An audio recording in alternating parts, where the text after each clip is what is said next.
Hola, mi nombre es Camila Vallejo y en este video vamos a hablar sobre los pares craneales. Decidí hacer mi ensayo en forma de video para que se me quedara mejor la información, ya que lo quise ser más creativo. Comencemos. Tenemos 12 pares de nervios craneales y se les llama craneales porque atraviesan forámenes de los huesos craneales y se originan en el encéfalo, que es la parte interior de la cavidad craneal. Y estos pares craneales van a formar parte del sistema nervioso periférico. Los números de estos pares van a indicar el orden de adelante hacia atrás en que los nervios salen del cráneo. Es decir, por ejemplo, el par craneal 1, que es el nervio olfatorio, está más adelante que el par craneal 2, que es el nervio óptico. La función de un nervio es transmitir información sensitiva y o motora entre el cuerpo y el cerebro. Si la información va del cerebro a la periferia, entonces se denomina nervio eferente o motor. Si va de la periferia al cerebro, entonces es nervio aferente o sensitivo. Los nervios que llevan información en ambos sentidos son los nervios mixtos.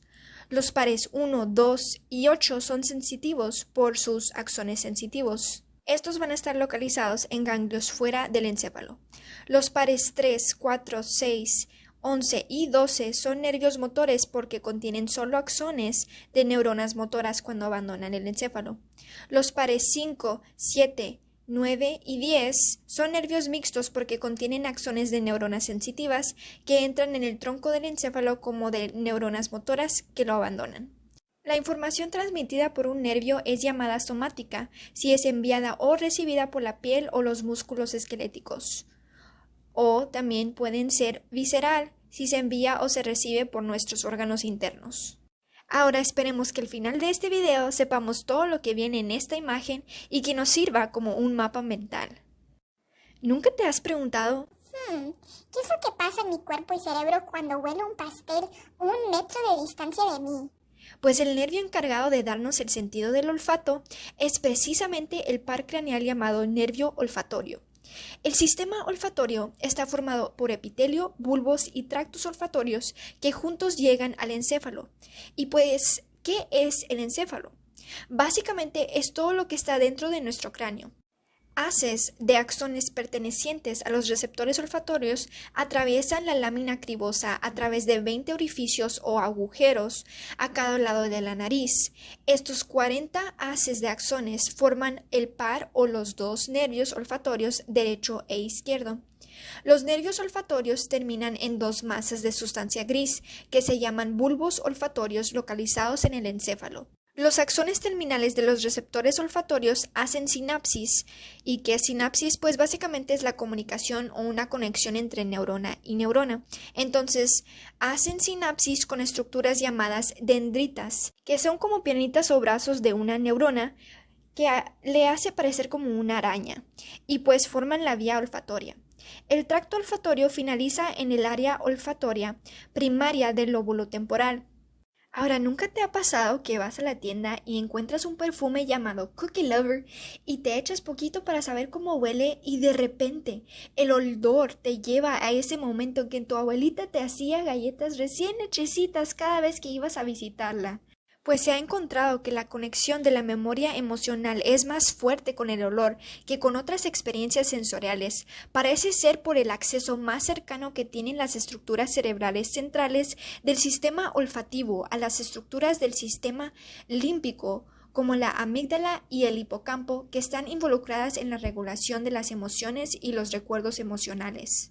Con cualquier par craneal hay que tener mucho cuidado en no dañarlo. ¿Por qué? Porque puede tener consecuencias perjudiciales. Por ejemplo, cualquier lesión en el trayecto del nervio olfatorio puede producir ausencia de la capacidad olfatoria y la intensidad de sus centros puede provocar crisis uncinadas, que es los olores raros como aura de epilepsia temporal o percepción continua de malos olores, que es la cascomía. Hemos llegado al segundo par craneal, el nervio óptico. Este conduce impulsos de la visión. Es un nervio aferente somático especial que inerva la retina. La retina es la capa interna del globo ocular del ojo y lleva la información visual al cerebro. En la retina existen fotorreceptores que son los conos y los bastones.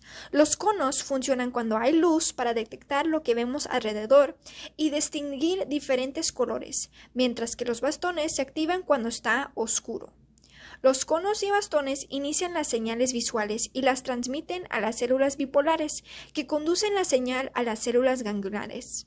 Los axones de todas las células ganglionares de cada retina se unen para formar el nervio óptico, que atraviesan su trayecto el conducto óptico.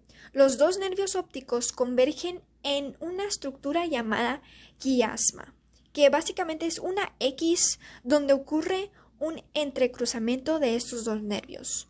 Por detrás del quiasma, los axones se reagrupan y dan lugar a los tractos ópticos. Hacen sinapsis con neuronas cuyos axones se extienden hasta el área visual primaria del lóbulo occipital de la corteza cerebral. Algunas enfermedades que pueden ocurrir si se causa algún daño a este nervio es oscurecimiento de la visión, que se le llama ambliopía. Los pacientes lo refieren por la disminución de la agudeza visual. También puede ocurrir ceguera completa sin lesión aparente del ojo, llamada amaurosis. También puede ocurrir pérdida de la facultad visual en zonas bien circunscritas del campo visual, como manchas oscuras llamado escotomas. Los centrales se deben a neuritis axial, mientras que los periféricos suelen deberse a hemorragias o glaucoma. Ahora vamos a hablar sobre el tercer, cuarto. Hacemos pausa, no vamos a hablar todavía del quinto, sino el sexto par craneal también. Entonces, el tercero, que es el nervio oculomotor, el cuarto, que es el trocrial, y el sexto, que es abducens, son los nervios craneales que controlan los músculos que mueven los globos oculares. Estos solo contienen axones motores que se unen al ramo oftálmico del nervio trigémino. Entran al mesencéfalo a través del nervio trigémino, lo cual transmiten impulsos nerviosos desde los músculos oculares extrínsecos para la propiocepción, que esto viene siendo la percepción de los movimientos y la posición del cuerpo independiente de la visión. El nervio oculomotor, que es el par craneal 3, tiene como función inervar los músculos elevador del párpado, recto superior, medial e inferior y oblicuo inferior del ojo. Básicamente va a controlar los movimientos oculares del párpado superior. El ramo inferior del nervio oculomotor se encarga de inervar a los músculos intrínsecos del ojo, que son músculos lisos, el músculo ciliar y el esfínter de la pupila. Para la visión cercana, los axones motores van desde el ganglio ciliar hasta el músculo ciliar. Para la constricción de la pupila, cuando entra mucha luz intensa, los axones motores estimulan a este esfínter pupilar. El nervio troquial, que es el par craneal 4, es el más pequeño de los 12 pares craneales y es el único que surge de la región posterior del tronco encefálico. Este tiene como función la inervación del músculo oblicuo superior, que también controla el movimiento del globo ocular. Los axones somáticos motores de las neuronas del nervio abducens llegan al músculo recto lateral. El nervio abducens lleva impulsos nerviosos para la abducción del ojo, que básicamente es la rotación externa del ojo. Algún tipo de lesión que afecte estos pares craneales puede dar, por ejemplo, parálisis de la mirada coordinada con desviación en ambos ojos. Además, puede ocurrir dificultad al mover el ojo hacia arriba y hacia abajo. Ahora sí, el quinto par craneal es el nervio trigémino, que es el más grande de los pares craneales y es un nervio mixto, que es sensorial y motora. Presenta 3 ramas: oftálmica, maxilar y mandibular. El nervio oftálmico, que es el más pequeño, llega a la órbita por la fisura orbitaria superior. Los axones sensitivos de este inervan la piel del párpado superior, el globo ocular, las glándulas lagrimales, la parte superior de la cavidad nasal y la frente y mitad anterior del cuero cabelludo. El nervio maxilar, que es de tamaño mediano comparado a los otros dos, Penetra en el foramen redondo mayor y sus axones sensitivos inervan la mucosa nasal, el paladar, parte de la faringe, dientes superiores, el labio superior y el párpado inferior. El nervio mandibular, que es el más grande, atraviesa el foramen oval y sus axones sensitivos inervan los 2/3 anteriores de la lengua, la mejilla, los dientes inferiores, la piel de la mandíbula, los lados de la cabeza por delante de las orejas y la mucosa del piso de la boca. Los axones sensitivos del nervio trigémino conducen impulsos nerviosos de dolor, tacto y sensación térmica. Las neuronas motoras del nervio trigémino inervan los músculos de la masticación, el paladar blando y el oído medio. Ahora, cuando se afecta el núcleo espinal del trigémino, aparece hipoestesia disociada y pérdida de la sensibilidad dolorosa. Si se afecta la porción motora, puede ocurrir parálisis de los músculos masticadores con desviación del maxilar inferior hacia el lado afectado. El séptimo par craneal es el nervio facial, que es un nervio craneal mixto. Hablemos primero sobre su parte sensitiva. Sus axones sensitivos se extienden desde los botones gustativos de los 2/3 anteriores de la lengua y entran al hueso temporal para unirse al nervio facial. Los axones sensitivos pasan al ganglio geniculado, un grupo de cuerpos neuronales sensitivos que se encuentran dentro del hueso temporal.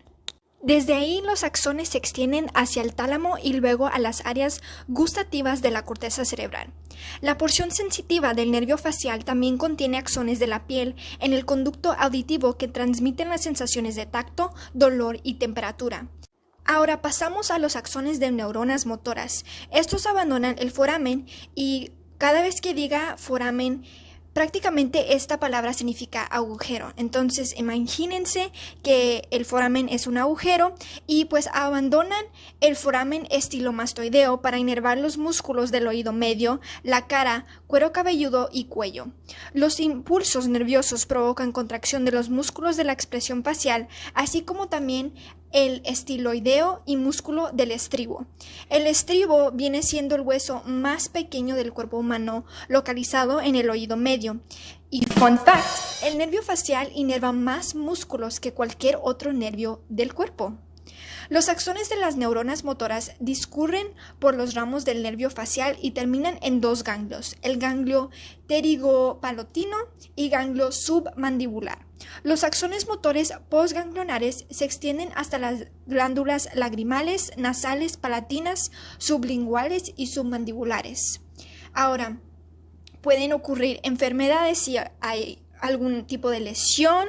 Por ejemplo, en el núcleo facial inferior, que controla músculos faciales inferiores y que solo recibe inervación supranuclear de la corteza contralateral, por lo que frecuentemente aquí aparecen afectados las lesiones hemisféricas. Puede también ver parálisis facial periférica, que es donde se afecta la musculatura facial superior e inferior.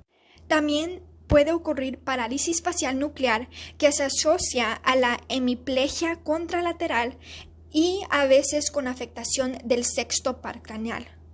El octavo par craneal viene siendo el nervio vestibulococlear.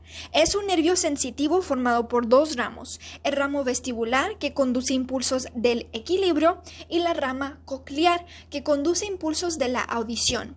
El aparato vestibular consiste en el utrículo, el sáculo y 3 canales semicirculares. Los axones sensitivos de la rama vestibular que provienen de estas estructuras mencionadas se extienden hasta el ganglio vestibular y finalizan en los núcleos vestibulares de la protuberancia y del cerebelo.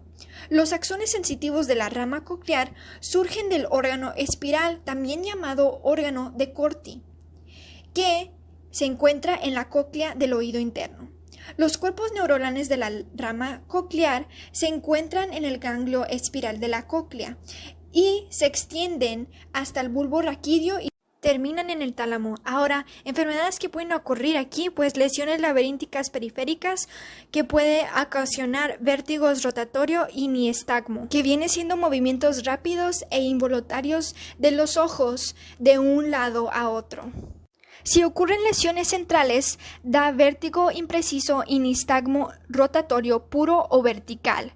Lesiones endococleares pueden dar hipoacusia de percepción presentando fenómenos de reclutamiento, que es el aumento anormal rápido de la sonoridad percibida por el paciente cuando el estímulo sonoro se eleva gradualmente en pruebas de audiometría. Lesiones retrococleares pueden afectar el nervio coclear en su trayecto intrapetroso o en la fosa posterior con hipoacusia de percepción y asociada a lesiones de otros nervios vecinos. El noveno par craneal es el nervio glosofaringeo. Es un nervio craneal mixto.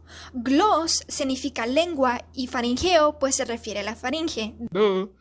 Hablemos primero de sus axones sensitivos. Estos axones sensitivos provienen de 5 diferentes estructuras. 1. Los botones gustativos y receptores somáticos sensitivos del tercio posterior de la lengua. 2. Propioceptores de los músculos de la deglución. 3. Barroreceptores, que básicamente son receptores que van a controlar la presión que está en el seno carotideo. 4. Quimioreceptores, son receptores que controlan las concentraciones sanguíneas de oxígeno y dióxido de carbono que están en los cuerpos carotideos. 5. Oído externo para transmitir las sensaciones de tacto, dolor y temperatura. Los cuerpos de las neuronas sensitivas están en los ganglios superior e inferior, donde los axones sensitivos atraviesan el foramen yugular y finalizan en el bulbo raquídeo. Ahora pasamos a los axones de las neuronas motoras del nervio glosofaringeo. Nacen en el bulbo raquídeo y salen del cráneo a través del foramen yugular. Hay que recordar aquí que sensitivos van de cuerpo a cerebro y motores van de cerebro a cuerpo. Es por eso que los mismos axones motoras salen por donde entraron los axones sensitivos. Las neuronas motoras somáticas inervan el músculo estilofaringeo que ayuda en la deglución y las neuronas motoras autónomas estimulan la glándula paroidea para la secreción de saliva. Los cuerpos de las células postganglionares de las neuronas motoras se localizan en el ganglio óptico. Ahora, enfermedades relacionadas a este nervio glosofaringeo, pues si ocurren lesiones periféricas puede causar hipoestesia de amígdala, puede causar ageusia, que es la pérdida por completo del sentido del gusto, y alguna alteración de la deglución. Si ocurren lesiones supranucleares, puede haber trastornos de la deglución también y se puede asociar a síntomas del síndrome pseudobulbar, que viene siendo ataques de risa incontrolados que pueden pasar a llantos en cuestión de segundos. El 10º par craneal es el nervio vago, que es un nervio craneal mixto y se distribuye desde la cabeza y el cuello hasta el tórax y el abdomen. Ahora, la mayoría de las neuronas sensitivas del nervio vago provienen de receptores sensitivos viscerales de la mayoría de los órganos de las cavidades torácica y abdominal que transmiten las sensaciones, por ejemplo, como del hambre, o ya cuando estás lleno y satisfecho después de comer, o también malestar y dolor de estos órganos. Las neuronas sensitivas tienen cuerpos celulares en los ganglios superiores e inferiores y luego atraviesan el foramen yugular para finalizar en el bulbo raquídeo y la protuberancia. Las neuronas motoras somáticas se originan en los núcleos del bulbo raquídeo e inervan los músculos de la faringe, la laringe, el paladar blando, músculos que intervienen en la deglución, la vocalización y la tos. Los axones de la secreción de las glándulas digestivas activan al músculo liso para contraer las vías respiratorias y disminuir la frecuencia cardíaca. Lesiones periféricas que pueden ocurrir en este nervio vago van a producir parálisis de la laringe. Lesiones nucleares o supranucleares pueden dar a un trastorno de la deglución y fonación. El par craneal 11 viene siendo el nervio accesorio, que es un nervio craneal motor. Sus axones motores se originan en el asta gris anterior de los primeros 5 segmentos de la porción cervical de la médula espinal. Estos axones abandonan la médula espinal, ascienden a través del foramen magno y luego salen a través del foramen yugular, junto con los nervios vago y glosofaringeo. El nervio accesorio transmite impulsos motores a los músculos esternocleidomastoideo y el trapecio para coordinar los movimientos cefálicos. Si ocurre alguna lesión periférica en este nervio accesorio, puede debilitar la rotación de la cabeza hacia el lado sano y descenso del hombro. Por fin, hemos llegado al último par craneal, que viene siendo el número 12, el nervio hipogloso, que es un nervio craneal motor donde sus axones motores somáticos se originan en un núcleo del bulbo raquídeo, que viene siendo el núcleo del hipogloso. Abandonan el bulbo sobre su cara anterior y atraviesan el conducto del hipogloso e inervan los músculos de la lengua. Estos axones conducen impulsos nerviosos para el habla y la deglución. Los axones sensitivos no regresan al encéfalo y al nervio hipogloso. En cambio, los axones sensitivos, que se originan en los propioceptores de los músculos linguales, comienzan su recorrido hacia el encéfalo en el nervio hipogloso, pero luego lo abandonan para unirse a los nervios espinales cervicales y terminan en el bulbo raquídeo. Vuelven a entrar al sistema nervioso central a través de las raíces posteriores de los nervios espinales cervicales. Si ocurre alguna enfermedad, como tipo lesiones periféricas en el nervio hipogloso, puede dar atrofia de la lengua unilateral o bilateral, como ocurre en la esclerosis lateral amiotrófica. Si ocurren lesiones centrales, puede dar desviación de la lengua hacia el lado afectado. Wow, eso fue mucha información, pero esperemos que se nos quede todo y que ya podemos usar esta imagen como un mapa mental para recordar todo lo importante de los pares craneales. Además, aquí dejo una tabla para resumir prácticamente la función y qué es lo que hace cada nervio craneal. Aquí por último dejo todas las referencias que fueron utilizadas para este proyecto de los pares craneales.